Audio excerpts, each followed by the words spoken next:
Hello friends, welcome back to learn English with ease. तो चलिए शुरू करते हैं इडियम्स एंड फ्रेजेस का पार्ट 2। और जिन लोगों ने पार्ट 1 नहीं देखा है वो प्लेलिस्ट में जाकर के पार्ट 1 देख सकते हैं। उसके अलावा डेली 5 इंग्लिश वर्ड्स का मीनिंग जानने के लिए आप हमारे चैनल को सब्सक्राइब कर सकते हैं, बिकॉज़ हम यहाँ पर डेली 5 वर्ड्स के शॉर्ट वीडियोज़ अपलोड करते हैं। तो अगर अभी तक आपने हमारे चैनल को सब्सक्राइब नहीं किया है तो प्लीज़ सब्सक्राइब कर लीजिए। चलिए बढ़ते हैं आज के पहली इडियम की तरफ। आज का पहला इडियम है टू बैंक अपॉन। देखिए, टू बैंक अपॉन का मीनिंग क्या होता है। इस इडियम को टू बैंक अपॉन या फिर टू बैंक ऑन भी कहते हैं, राइट। टू बैंक अपॉन और टू बैंक ऑन। देखिए, बैंक का मीनिंग होता है ट्रस्ट या फिर भरोसा, ट्रस्ट करना या फिर भरोसा करना, राइट। और ये जो इडियम है टू बैंक अपॉन, इसका मीनिंग है किसी पे डिपेंडेंट होना, है ना, किसी पे डिपेंड करना। तो आप किस पे डिपेंड करेंगे? जिस पे आप भरोसा करते हैं, राइट। तो आई थिंक आपको ये इडियम समझ में आ गई होगी। Idiom number 2, need of the hour. देखिए, नीड ऑफ द आर का क्या मतलब है। नीड से समझ में आ रहा है कि ज़रूरत, और आर जो है यहाँ पे किसी पॉइंट ऑफ टाइम के लिए या किसी पर्टिकुलर टाइम के लिए है। यानी किसी पर्टिकुलर टाइम पर क्या चीज़ करने की ज़रूरत है उसे हम बोलेंगे नीड ऑफ द आर। यानी किसी एक समय पर, किसी एक पर्टिकुलर टाइम पर क्या करना चाहिए, क्या चीज़ सही है, वो होता है नीड ऑफ द आर। चलिए बढ़ते हैं अगली इडियम की तरफ। Next idiom is rule of thumb. तो दोस्तों, रूल ऑफ थंब का मतलब है एक ऐसा रूल या फिर एक ऐसा नियम जो कि बना है एक्सपीरियंस के बेस पे, राइट। कई बार होता है ना कि लोग जो काफ़ी एक्सपीरियंस्ड होते हैं किसी पर्टिकुलर फील्ड में, तो वो उनकी काफ़ी सारी बातें सही होती है, राइट। उनके जो बोली हुई चीज़ें हैं वो काफ़ी सही होती है, तो इसे हम बोलेंगे रूल ऑफ थंब। एग्जाम्पल के लिए हम देख सकते हैं कि जैसे कई बार ऐसा होता है ना कि काफ़ी गर्मी होती है, तो कुछ लोग बोलते हैं कि इतनी गर्मी और उमस हो रही है तो डेफिनेटली आज बारिश आने वाली है, आज बारिश हो जाएगी। तो ये उन्होंने कैसे बोला? Based on their experience, right. तो एक्सपीरियंस से जब हम कोई चीज़ बोलते हैं तो कोई रूल देते हैं या फिर कोई भी बात कहते हैं, तो ये हो जाता है रूल ऑफ थंब। चलिए बढ़ते हैं अगली इडियम की तरफ। अगली इडियम है चिंक इन वंस आर्मर। देखिए, चिंक इन वंस आर्मर का क्या मतलब है। इससे पहले जो प्रीवियस वीडियो था उसमें हमने एक इडियम डिस्कस की थी, अकीलीज हील। अकीलीज हील का मतलब क्या था कि कमज़ोरी, किसी आदमी या किसी ऑर्गेनाइजेशन की कोई कमज़ोरी। तो उसी तरीके से यहाँ पे जो इडियम है चिंक इन वंस आर्मर, इसका भी यही मतलब है, यानी किसी इंसान की कोई कमज़ोरी। लेकिन यहाँ पे ध्यान देने वाली बात यह है कि ये कमज़ोरी किस बारे में है। ये कमज़ोरी है बिहेवियर के बारे में या फिर कैरेक्टर के बारे में या फिर आइडियोलॉजी के बारे में। अगर किसी के आइडियोलॉजी में, कैरेक्टर में या फिर बिहेवियर में अगर कोई बहुत बड़ी कमज़ोरी है जिसकी वजह से वो इंसान कहीं जा कर के फेल हो सकता है किसी पर्टिकुलर फील्ड में या किसी पर्टिकुलर इवेंट में, तो उस वक्त हम बोलेंगे ये चीज़, ये idiom, that is chink in one's armour. तो यहाँ पे चिंक का मतलब हो गया एक तरह से एक कमज़ोरी। और आर्मर क्या होता है? देखिए, आर्मर होता है बॉडी आर्मर, जो आपके बॉडी को क्या बोलते हैं, प्रोटेक्ट करता है, राइट। तो अगर आपके आर्मर में कोई प्रॉब्लम है, चिंक है, ठीक है, उसमें तो क्या क्या होगा कि जब आप वॉर में जाएंगे तो डेफिनेटली आपको नुकसान होने के चांसेस बढ़ जाते हैं। तो इससे हम समझ सकते हैं कि इस इडियम का मतलब क्या है। चिंक इन वंस आर्मर मतलब उसके अंदर कोई ना कोई खराबी होना, लेकिन ये खराबी स्पेशली होती है कैरेक्टर के सेंस में। Next is cast iron stomach. देखिए, कास्ट आयरन स्टमक का क्या मीनिंग है। कास्ट आयरन जो होता है एक आयरन का फॉर्म है जिसे हम कच्चा लोहा भी कहते हैं। अगर सोचिए किसी का जो स्टमक यानी कि जिस पेट जो है वो अगर कच्चे लोहे का बना है तो क्या होगा? वो कुछ भी खाएगा तो उसको अफेक्ट नहीं करेगा, राइट। वो कितनी भी मतलब कुछ ख़राब चीज़ें भी खा लेगा जिसको खाने से दूसरे लोगों के पेट खराब हो सकता है या कोई और स्टमक रिलेटेड प्रॉब्लम्स हो सकती है। लेकिन जिसका स्टमक कास्ट आयरन स्टमक है उस इंसान को ऐसी कोई भी चीज़ खाने से फ़र्क नहीं पड़ता है। हम देखते हैं काफ़ी लोग ऐसे होते हैं कि वो कुछ भी खाते हैं लेकिन उनको कुछ फ़र्क नहीं पड़ता है, वो बीमार नहीं होते हैं या ऐसा उनका कुछ भी स्टमक रिलेटेड डिजीज़ उनको नहीं होती है। तो हम कह सकते हैं कि ऐसे लोग जो हैं उनका स्टमक कैसा है? Cast iron stomach. चलिए बढ़ते हैं नेक्स्ट इडियम की तरफ। Next is a mare's nest. Next is a mare's nest. दोस्तों, अ मेयर्स नेस्ट का मतलब होता है एक र्यूमर या फिर एक होक्स, अब आप बोलेंगे कि र्यूमर, होक्स, ये सब क्या है? इसका मतलब होता है कोई अफवाह, राइट। और मेयर्स नेस्ट का जो मोस्टली यूज़ होता है वो इस तरीके से होता है कि मान लीजिए किसी चीज़ की पहले बहुत तारीफ़ हो रही है कि बहुत अच्छी चीज़ है और बहुत बढ़िया चल रहा है, और फिर जब थोड़े टाइम बाद पता चलता है कि नहीं, ऐसा तो कुछ भी नहीं है।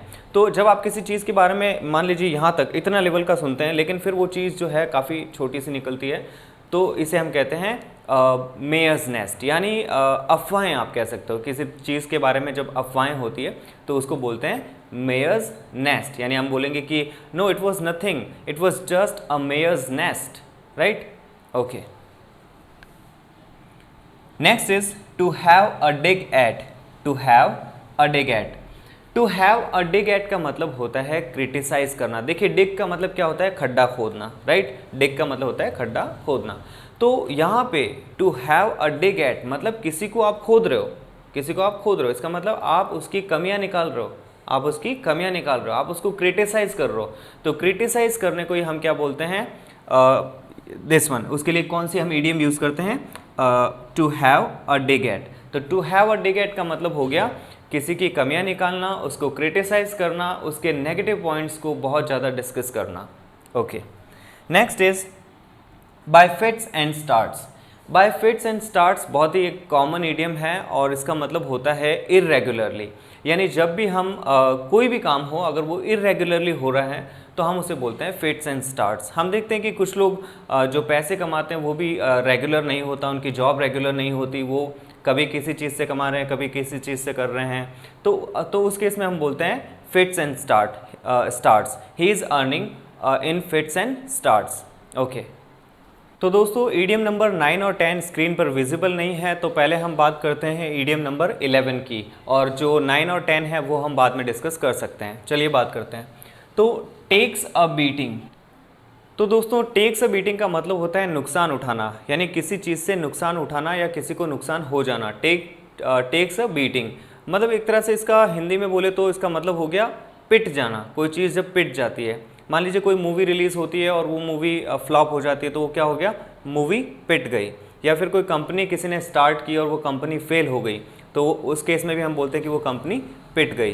तो next is don't put all your eggs in one basket. देखिए ये बहुत ईजी है, don't put all your eggs in one basket, because अगर आप सारे एग्स एक ही बास्केट में रखेंगे तो क्या होगा?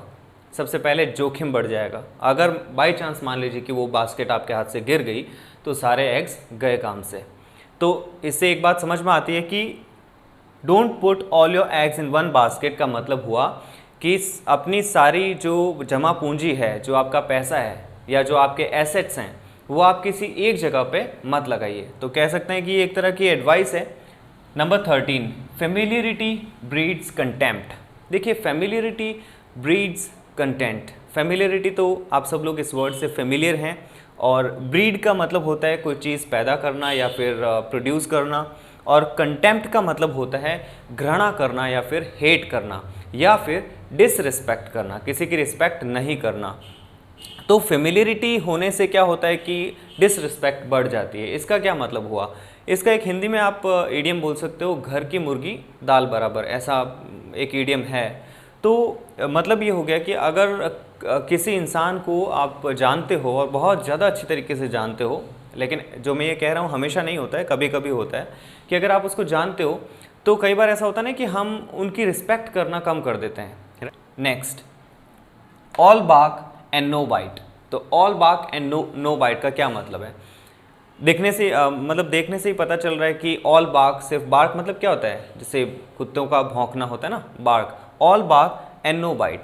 तो काफ़ी लोग होते हैं जो कि बहुत ज़्यादा बोलते हैं लेकिन होता उनसे कुछ भी नहीं है, राइट। वो लोग ऐसा बोल देते हैं कि अरे आने वाले टाइम में मैं ऐसे कर लूँगा, वैसे कर लूँगा, मेरे पास ढेर सारे पैसे होंगे, लेकिन रियलिटी में ऐसा कुछ भी नहीं होता है, राइट। और दूसरे सेंस में देखें तो कई बार ऐसा होता है ना कि लोग डायलॉग देते हैं किसी को कि मैं ऐसे कर दूंगा, मैं तुम्हारे ऊपर केस कर दूंगा, मैं वो कर दूंगा, लेकिन वो सिर्फ कहते हैं, वो ऐसा करते कुछ भी नहीं है, राइट।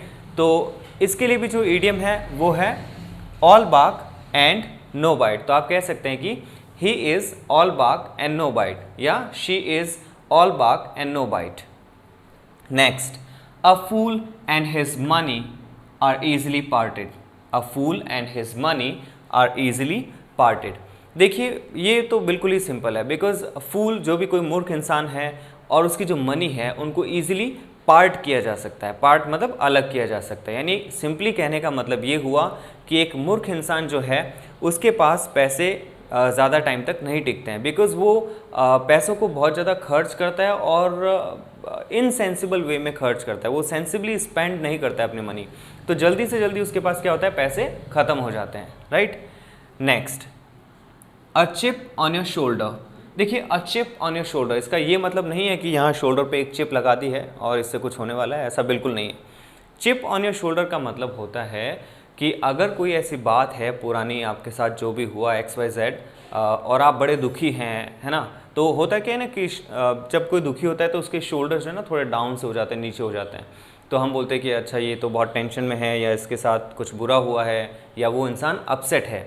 तो यहाँ पे भी इसका मतलब है अपसेट होना या सैड होना बहुत, लेकिन ये सैड या अपसेट होना किस रीज़न से है? आप ऐसा समझते हैं कि बाकी लोग आपसे सुपीरियर हैं और आप जो है उनकी बराबरी नहीं कर पा रहे हैं, या फिर बाकी लोग जो हैं वो आपको रिस्पेक्ट नहीं दे रहे हैं, ठीक है। तो कहीं ना कहीं ऐसी कोई अपनी सोच कोई इंसान अगर ऐसी सोच बना ले कि बाकी लोग मेरे से ज़्यादा सुपीरियर हैं और मैं उतना अच्छा नहीं हूँ, या फिर ऐसी कोई चीज़ नेगेटिविटी अगर उसके अंदर आ जाए, और तो फिर उस केस में वो डेफिनेटली दुखी हो जाता है, और इस सिचुएशन को हम बोलते हैं a chip on your shoulder. Next, number 17, a drop in the bucket. अब a drop in the bucket, ऊँट के मुंह में जीरा, ऊँट के मुंह में जीरा, बिल्कुल सिंपल, राइट। यानी जहाँ पे बहुत ज़्यादा चीज़ की ज़रूरत है वहाँ पे बहुत कम चीज़ देना, right. Next, number 18, to drive someone up the wall. देखिए इसका क्या मतलब है, to drive someone up the wall, यानी किसी को दीवार पे चढ़ा देना, राइट। यहाँ पे जो हिंदी में एक कहावत जो होती है कि किसी को झाड़ पे चढ़ा देना, या फिर वो अलग चीज़ है, वो यहाँ पे इसका मीनिंग नहीं है। किसी को यहाँ दीवार पे चढ़ा देने का मतलब है कि आप उसे अगर अपनी हरकतों से, अपनी बातों से, या किसी भी तरीके से इतना परेशान कर दो, इरिटेट कर दो, या फिर उसको इतना एंग्री कर दो, गुस्सा दिला दो उसको, जिससे वो क्या होगा, वॉल पे चढ़ जाएगा, राइट। तो इस केस में हम बोलते हैं to drive someone up the wall, यानी किसी को बहुत ज़्यादा इरिटेट करना, या फिर इतना उसको करना कि वो बहुत गुस्सा हो जाए, एंग्री हो जाए, राइट। तो दोस्तों टू स्पिन वंस व्हील का मतलब होता है कि किसी का टाइम ख़राब करना, टाइम वेस्ट करना, राइट। अगर आप किसी व्हील को स्पिन करते रहेंगे, घुमाते रहेंगे तो आउटपुट आपको कुछ नहीं मिलना है, राइट, टाइम वेस्ट हो जाता है। तो इसको लर्न करने के लिए, इसको समझने के लिए या रटने के लिए ज़्यादा कुछ मेरे पास है नहीं, तो ये एक ऐसा इडियम है जिसको अपने को ऐसे ही लर्न करना पड़ेगा, इसी तरीके से याद रखना पड़ेगा। टू स्पिन वंस व्हील मतलब किसी का टाइम वेस्ट करना, okay. So next, number 20, it is a toss up. A toss up का क्या मतलब है? देखिए टॉस जब भी हम करते हैं तो दो चीज़ों के आने के चांसेस होते हैं, या तो हेड या फिर टेल। हेड भी आ सकता है, टेल भी आ सकता है। तो टॉस अप का मतलब हुआ कि कोई भी चीज़ हो सकती है। फॉर एग्जांपल मान लीजिए कि अभी जैसे इंडिया और न्यूजीलैंड का मैच चल रहा है और हमें लग रहा है कि दोनों टीम्स जो है वो ऑलमोस्ट सेम स्टेज पर है, तो हम कह नहीं सकते कि कौन सी टीम मैच जीतने वाली है। तो उस केस में हम बोलेंगे कि it's a toss up, because दोनों में से कोई भी टीम मैच जीत सकती है और दोनों ही चांसेस बिल्कुल बने हुए हैं। Next idiom is idiom number 9 और वो है to come to light. To come to light. To come to light का मतलब होता है किसी चीज़ का सामने आ जाना, राइट। कोई सीक्रेट चीज़ का सामने आना या किसी फैक्ट का सामने आना और पब्लिकली सामने आ जाना, दैट इज़ रिवील हो जाना। तो जब कोई फैक्ट, कोई सीक्रेट चीज़ रिवील हो जाती है, पब्लिकली सबके सामने आ जाती है, तब हम इसको बोलते हैं, आई मीन इस इडियम का हम यूज़ करते हैं to come to light. To come to light, okay. Next is number 10, to brush up.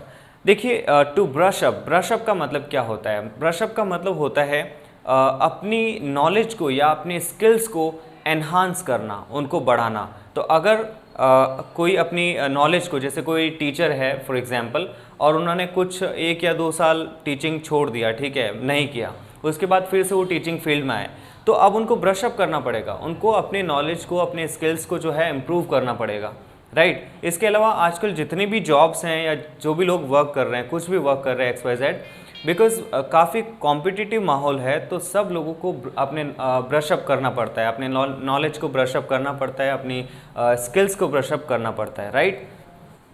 तो दोस्तों ये था इडियम्स एंड फ्रेजेस का पार्ट 2। आई होप आपको समझ में आया होगा और पसंद भी आया होगा। इस वीडियो को लाइक, शेयर और सब्सक्राइब ज़रूर कीजिएगा। Thank you for watching.